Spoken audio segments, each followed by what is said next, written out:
When one of the elite talents in a draft class falls to the second day of the draft, a team has to draft them, right? It's a tougher question than simply looking at talent and projections and turning in the card. When an elite prospect falls from where their talent says they should be drafted, there is always a reason why. Back in 2011, the New York Giants selected Marvin Austin in the second round of the draft.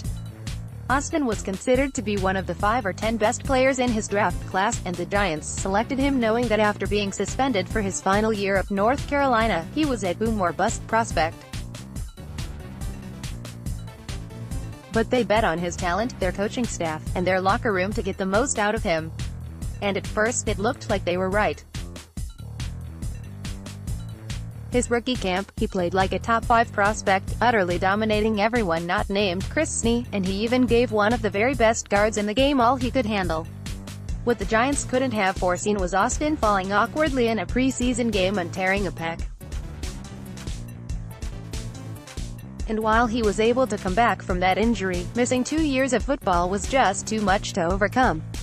Dave Gettleman was with the Giants front office for that year, and might remember it well. If so, it might inform on the team's evaluation and valuation of Mississippi State defensive tackle Jeffery Simmons. Simmons is among the very best prospects in the entire draft, but he comes with a pair of red flags for a torn ACL, suffered during draft prep, and an off-field incident 3 years ago that ended in a conviction. Will the Giants be able to look past his red flags if he presents elite potential at significant value? Measurables: height, 6'3", weight, 300 pros, prototypical length and frame. Impressive burst and first step. Shows a good motor and awareness. Almost unblockable at times. Has the power to push blockers back in the run game. Can stand up double teams. Suffered a torn ACL in training for the 2019 NFL Scouting Combine. Found guilty of assault and malicious mischief in 2016. Needs to be more consistent in using his hands to beat blockers. Sometimes struggles to get off blocks to make plays. Lateral agility is a question.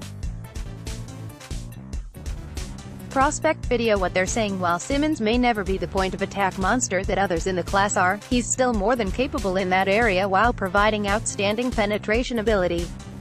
Mississippi State often had him playing from a square stance as an undersized nose tackle, which increased the amount of double teams he saw and didn't give him many opportunities to fire gaps.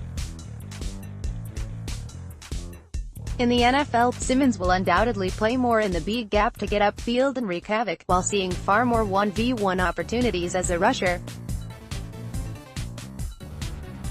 College football was good to him, but I think his best football is still ahead of him. John Ledyard, The Draft Network, scouting report: does he fit the Giants? Simmons. The Giants' defense in theory. He has the length, athleticism, and power to play a variety of roles based on down, distance, and sub-package in the defensive line in the Giants' one-gap defense. The bigger question is whether or not they would be willing to draft him.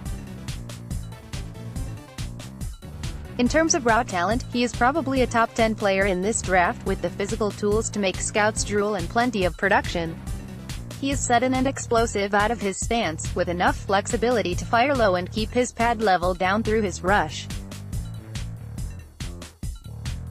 And when Jeffery fires off the snap, keeping his pads low, using his length and power to their fullest, he is all but unblockable. He isn't talked about in the same breath as Quinnen Williams and Ed Oliver, but he is on their level as a prospect. However, the twin red flags of an ACL torn in a routine draft prep workout and his conviction for assault could well drop him out of the first round altogether. The Giants took a chance on Sam Beal, knowing that he had a medical red flag that could cost him his rookie season. However, they have also shown an aversion to players with character concerns. Simmons will go through a thorough medical testing before the draft, and his past will likely go through an even more in-depth probing than his knee. And as well it should. It was an ugly incident which involved him punching a woman while she lay on the ground. And while it was 3 years ago, he needs to show himself worthy of a second chance before the NFL gives him one. Reportedly, he has tried to do so and has been a model student and community member in his time at Mississippi State.